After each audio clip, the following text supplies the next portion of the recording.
ಪುತ್ತೂರಿನ ಬನ್ನೂರಿನಲ್ಲಿ ಇಂದು ನಸುಕಿನ ಜಾವ ದಾರಿಯೊಂದು ಕುಸಿದು ಮನೆಗೆ ಹಾನಿಯಾದ ಘಟನೆ ನಡೆದಿದೆ. ಪುತ್ತೂರು ತಾಲೂಕಿನ ಬನ್ನೂರಿನ ಜೈನರಗುರಿ ಸಮೀಪ ಮಜೀದ್ ಎಂಬವರ ಮನೆಯ ಮೇಲೆ ದರೆ ಕುಸಿದ ಪರಿಣಾಮ ಮನೆ ಹಾನಿಗೊಂಡಿದ್ದು, ನಿದ್ದೆಯಲ್ಲಿದ್ದ ಮಕ್ಕಳು ಮಣ್ಣಿನಡಿಯಲ್ಲಿ ಸಿಲುಕಿದ ಘಟನೆಯು ನಡೆದಿದೆ. ಆ ಕಡೆದು ಅವರ ಮನೆ ಮೇಲ್ಮನೆಯವರದ್ದು ಕಾಂಪೌಂಡ್ ಜರಿದು ನಮ್ಮ ಗೋಡೆಗೆ ಬಿದ್ದು ನಮ್ಮ ಗೋಡೆ ಸಹ ಬಿದ್ದು ಒಟ್ಟಿಗೆ. ಇದು 4:15 ಗಂಟೆಗೆ ಆಗಿದೆ. ಮನೆಯಲ್ಲಿ ನಾನು, ನನ್ನ ವೈಫು ಮತ್ತು ನನ್ನ 2 ಮಕ್ಕಳು, ಅವಳ ತಂಗಿ ಇದ್ದು. ನಾವು ಒಂದೇ ರೂಮಲ್ಲಿ ಇದ್ದೆವು. ಆ ಕಡೆ ರೂಮಲ್ಲಿ ಮಲಗುವಾಗ ಒಂದು ರೂಮಲ್ಲಿ ಮಲಗಿದ್ದು. ಆ ಕಡೆ ಒಂದು ರೂಮ್ ಮಲಗಿದಾಗ ಒಂದು ಜೀವ ಉಳಿತು, ಇಲ್ಲಾರೆ ಆ ಕಡೆ ರೂಮಲ್ಲಿ ಮಲಗಿದ್ರೆ ಜೀವ ಹೋಗ್ತಿತ್ತು. ಮಗುವಿಗೆ ಸ್ವಲ್ಪ ಆಗಿದೆ. ಮಗು 1 5-10 ಕಲ್ಲಿನ ಅಡಿಯಲ್ಲಿ ಮಗು ಮತ್ತು ಅವಳ ತಂಗಿ ಅಡಿಯಲ್ಲಿದ್ದರು.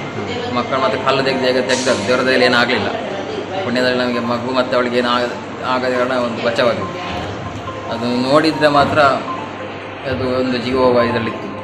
ಘಟನಾ ಸ್ಥಳಕ್ಕೆ ನಗರಸಭಾ ಸದಸ್ಯರಾದ ಫಾತಿಮತ್ ಝೋರಾ, ಪಿಜಿ ಜಗನ್ನಿವಾಸ್ ರಾವ್, ಪೌರಾಯುಕ್ತ ಮಧು ಎಸ್ ಮನೋಹರ್, ಕಂದಾಯ ನಿರೀಕ್ಷಕರು ಭೇಟಿ ನೀಡಿದರು. ಇನ್ನು ಪುತ್ತೂರಿನ ಸಿಂಗಾಣಿಯಲ್ಲಿ ಗುಡ್ಡ ಪ್ರದೇಶದಲ್ಲಿ ಹಲವು ಮನೆಗಳಿದ್ದು ಅಪಾಯದ ಅಂಚಿನಲ್ಲಿವೆ. ದರೆ ಕುಸಿತದಿಂದ ಅವಾಂತರ ಸೃಷ್ಟಿಯಾಗುವ ಸನ್ನಿವೇಶಗಳಿವೆ. ದರೆ ಕುಸಿತದ ಸಿಂಗಾಣಿ ಪ್ರದೇಶಕ್ಕೆ ಮಾಜಿ ಶಾಸಕ ಸಂಜೀವ ಮಠಂದೂರು ಭೇಟಿ ನೀಡಿದರು. ಬಳಿಕ ಸಂಬಂಧಪಟ್ಟ ನಗರಸಭಾ ಅಧಿಕಾರಿಗಳಿಗೆ ಕ್ರಮ ಕೈಗೊಳ್ಳುವಂತೆ ಸಂಜೀವ ಮಠಂದೂರು ಸೂಚಿಸಿದರು.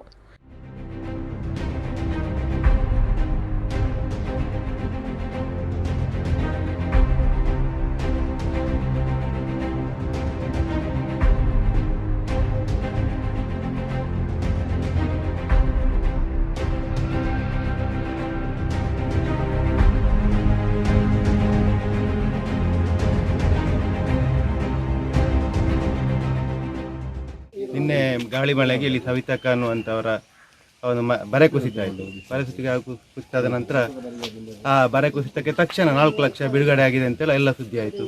ಹಾಗೆ ಎಚ್ಚೆತ್ತ ನಾಗರಿಕರು ಅದಕ್ಕೆ ಮುಂದೆ ಕೂಡ ಬರೆ ಜರಿತ ಎಲ್ಲ ಆಗಿದೆ. ಒಂದು 14 ವರ್ಷದಿಂದ ಎಸ್ಟಿಮೇಟ್ ಆದಂಥ ಅದಕ್ಕೆ ಇನ್ನೂ ಕೂಡ ಬಿಲ್ ಪಾಸ್ ಆಗಲಿಲ್ಲ. ಇಮಿಡಿಯೇಟ್ಲಿ ಅಷ್ಟು 4 ಲಕ್ಷ 2 ಲಕ್ಷ ಪಾಸ್ ಆಗುವುದಂತ ಇದ್ರೆ ಇನ್ನೂ ಕೂಡ ನಾವು ಎಸ್ಸಿಗಳಿದ್ದೇವೆ ಮುಂದೆ, ಅಲ್ಲಿ ಕೂಡ ಬರೆ ಜರಿತವಾಗಿದೆ.